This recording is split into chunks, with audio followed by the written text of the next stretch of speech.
Eto mga kamag-anak, napadaan na naman tayo sa maisa ni Kuya Jason. Ayan, kung makikita nyo, dalawang bunga, isang puno, parehas malaki.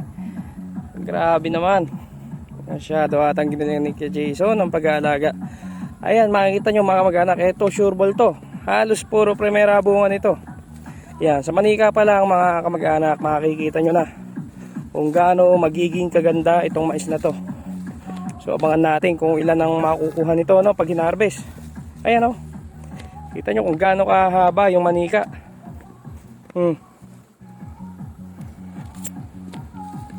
Grabe, ang nahahaba ng manika. Oh.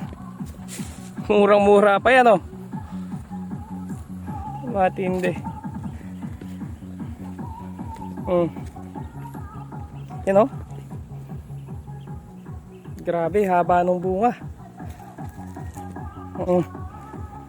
Matindi.